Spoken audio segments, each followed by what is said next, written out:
이정민의 방방곡곡.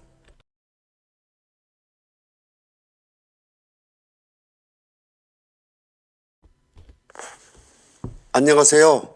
오늘은 미움받을 연기 중에서 지금 여기를 진지하게 살아간다 라는 주제로 그 첫 대문을 열어가겠습니다. 첫째, 자기 긍정이 아닌 자기 수용으로. 자기 긍정이란 하지도 못하면서 나는 할 수 있다, 나는 강하다 라고 뻥을 치면서 스스로 주문을 거는 것이다. 이는 자신에게 거짓말하는 우월 컴플렉스에 빠질 수 있다. 한편 자기 수용이란 하지 못한 것을 그대로 받아들이고 할 수 있을 때까지 앞으로 나아가는 것이다. 쉽게 말해서 60점 받은 학생이 이번에는 운이 나빠서 그랬지 실제로 100점을 받을 수 있었다 라고 스스로 위로하는 것을 자기 긍정이라 한다. 그 대표적인 예로 이석우화의 심포도 원리가 있다. 자기 수용은 60점짜리 점수를 그대로 받아들이고 100점 받을 때까지 방법을 찾고 노력하는 것이다. 철학자는 단호하게 말을 한다. 100점짜리 인간은 없다. 자기 수용은 바꿀 수 없는 것에 주목하는 것이 아니라 바꿀 수 있는 것에 주목하는 것이다. 청년, 바꿀 수 있는 것과 바꿀 수 없는 것이라. 철학자, 그렇다네. 바꿀 수 있는 것을 바꿀 때는 용기가 필요하네. 청년, 제5도살장이라는 소설에서 바라옵건대 제가 바꾸지 못한 일을 받아들이는 차분함과 바꿀 수 있는 일을 바꿀 수 있는 용기와 그 차이를 늘 구분하게 하소서. 라는 문구가 생각이 납니다. 철학자, 기독교에서 오래전부터 내려오는 나비의 기도라는 유명한 문구지. 우리는 능력이 부족해서 바꾸지 못한 것이 아니라 그저 용기가 부족한 것이다. 모든 것은 용기에서 출발하는 것이라네. 신용과 신뢰는 어떻게 다를까? 조건을 달면 신용이 되고 조건이 없으면 신뢰가 된다. 아들러 심리학에서 인간관계는 신용이 아니라 신뢰가 기반이 되어야 하는 것이다. 철학자, 다른 사람을 믿을 때에는 조건을 달지 않아야 한다. 비록 객관적 근거가 없더라도 믿는 것이다. 담보가 있든 말든 개의치 말고 무조건 믿는 것이다. 청년, 무조건 믿는다고요? 철학자, 물론 조건을 달지 않고 타인을 믿었다가 배신을 당할 수도 있지. 그럼에도 불구하고 믿음을 유지하는 것은 신뢰라 할 수 있지. 청년, 그것은 모질이나 멍청이들이 하는 짓입니다. 철학자, 자네가 배신 당하는 사람이 아니고 배신을 하는 사람이라고 생각해보게. 자네가 배신해도 믿어주는 사람이 있다. 무슨 짓을 해도 신뢰해주는 사람이 있다. 과연 그런 사람에게 몇 번이나 배신할 수 있겠는가? 청년, 아니 그렇죠 뭐. 철학자, 신뢰의 반대는 무엇인지 아는가? 회의라고 한다. 인간관계에서 남을 의심하고 친구를 의심하고 가족과 여인을 의심하면서 살아간다면 과연 인간관계는 싹틀 수 있을까? 자네가 의심의 눈치로 바라보면 상대방은 직관적으로 나를 신뢰하지 않고 있구나 바로 눈치챌 수 있다네. 그러나 아들러 심리학은 간단하네. 배신하고 안 하고는 타인의 과제이지 자네는 그저 내가 어떻게 할 것인가 그것만 생각하면 되는 것이다. 청년, 그러면 모든 사람은 신뢰하면서 계속 속아도 계속 믿고 어리숙한 멍청이로 살아가란 말입니까? 그런 건 철학도 아니고 심리학도 아니에요. 종교적인 설교일 뿐입니다. 철학자, 그건 아니라고 분명히 말해두겠네. 조건 없는 신뢰란 인간관계를 맺기 위한 수단이다. 만약 자네가 그 사람과 관계를 맺고 싶지 않다면 단칼에 끊어버려도 상관없네. 끊느냐 마느냐는 자네의 과제니까. 나는 철학자의 말을 듣고 무조건 신뢰에 대해서 잠시 생각해 보았다. 아들러가 말하고 있는 신뢰를 멀리서 찾지 말고 가장 가까운 가족이나 친구들을 통해 배신을 당하는 경험이 쌓이면 그것이 토대가 되어 나중에 사기꾼들에게 배신 당하는 일이 없지 않을까 생각해 보았습니다. 인생의 거짓말. 철학자, 유독에 이런 말이 있네. 10사람의 사람이 있다면 그 중에 한 사람은 반드시 당신을 비판한다. 당신을 싫어하고 당신 역시 그를 좋아하지 않는다. 그리고 그 10명 중 2사람은 당신의 모든 것을 받아주고 진정한 벗이 된다. 남은 7명은 이도저도 아닌 사람들이다.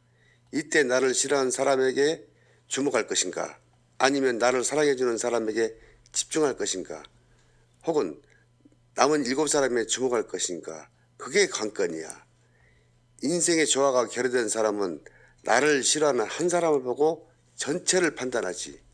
예를 들면 며칠 전 나는 말 더듬는 사람이 그의 가족과 함께 워크숍에 참여했는데, 워크숍에서는 말 더듬는 사람이 있다고 해서 그 사람을 비웃거나 바보 취급하는 사람은 10명 중에 단 1명은 분명히 있다. 게다가 그런 인간은 이쪽에서 먼저 관계를 끊어도 상관이 없지. 그런데 인생의 조화가 결여된 사람은 비판하고 있는 한 사람에게 주목하고 모든 사람이 나를 비웃고 있다고 생각한다네. 청년, 사람의 마음이 다 그렇잖아요. 철학자, 나는 정기적으로 독서에 나가고 있는데 그곳에 말 더듬는 사람이 있다. 독서에서는 그를 비웃는 사람은 단 1명도 없다. 인간관계가 원만하지 못한 것은 말 더듬어서가 아니라 아주 작은 부분에 초점을 맞추고 전체를 평가하려고 하는 것이다. 지금 여기에 강렬한 스포트라이트를 비춰라. 청년, 선생님은 원인론을 부정하고 과거를 부정하시면서 과거 따윈 존재하지 않는다 라고 하셨죠? 그러나 나의 미래는 변할 수 있다 라고 생각하고 있었는데 선생님은 마음대로 바꿀 수 없을 거라고 부정하고 앞을 내다보는 것까지도 부정하였습니다. 철학자, 극장 전체에 불이 켜져 있으면 객석 구석구석까지 잘 보일 거야. 하지만 자네에게 강렬한 스포트라이트를 비치면 앞줄조차 보이지 않는다네. 우리 인생도 마찬가지지. 인생 전체에 흐릿하게 빛을 비추면 과거와 미래가 보이겠지만 지금 여기에 강렬한 스포트라이트를 비추면 과거도 미래도 보이지 않게 되네. 우리는 지금 여기를 진지하게 살아가야 하네. 과거가 보이는 것 같기도 하고 미래가 보일 것 같은 기분이 드는 것은 자네가 지금 여기를 진지하게 살지 않고 있다는 증거일세. 인생은 찰나의 연속이며 과거도 미래도 존재하지 않는다. 자네가 과거와 미래를 봄으로써 본인에게 면죄부를 주려고 하는 것이네. 과거에 어떤 일이 있었던지 간에 지금 여기와는 아무런 상관이 없네. 미래가 어떻게 되든 지금 여기에서 생각할 문제는 아니지. 지금 여기에서 진지하게 살고 있다면 그런 말이 나오지 않을 것세. 맞는 말 같다. 정신없이 바쁘게 살아가고 있는 사업체 사장이나 시험을 앞둔 수험생들은 과거나 미래를 생각할 겨를이 없다. 왜냐하면 눈앞에 보이는 현실에 최선을 다하고 있기 때문이다. 나도 불과 1년 전까지만 해도 컴퓨터에 울렁증이 있었다. 그래서 감히 유튜브를 꿈도 못 꾸었다. 그렇다. 나에게 있어 과거는 필요 없다. 지금 여기에서 유튜브를 위해 최선을 다할 뿐이다. 내 주변에 이런 사람이 있다.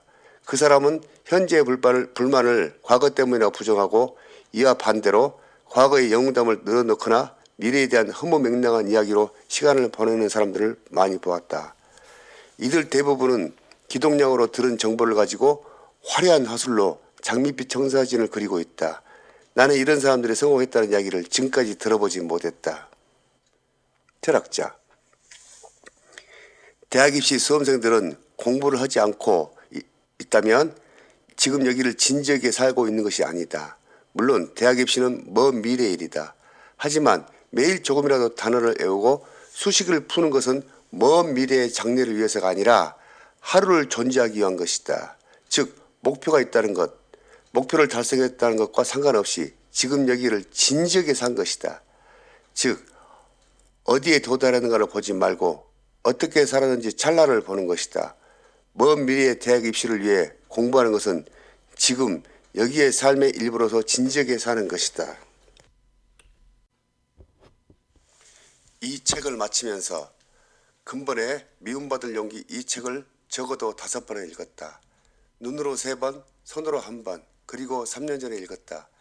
처음에는 속독으로, 두 번째는 워딩 작업을 위해서 구체적으로 살피고, 세 번째는 대본 작업을 위해서 손과 눈은 동시에 움직였다. 나는 이 책을 읽는 동안 알게 모르게 상처를 주고받았던 행동을 반성하였다. 이유 없이 미워했던 지인들, 주제넘은 칭찬 남발, 남의 과제에 진병해서 충고하고 가르치려고 했던 부끄러움, 어렵고 힘들었던 시간을 불행 자랑으로 주변 사람에게 부담 주었던 일들이 주마등처럼 스쳐 지나간다. 이런저런 반성과 후에 이제는 돌아갈 수 없기에 나는 지금 여기 here and now에 최선을 다할 것을 다짐하면서 이 글을 마친다.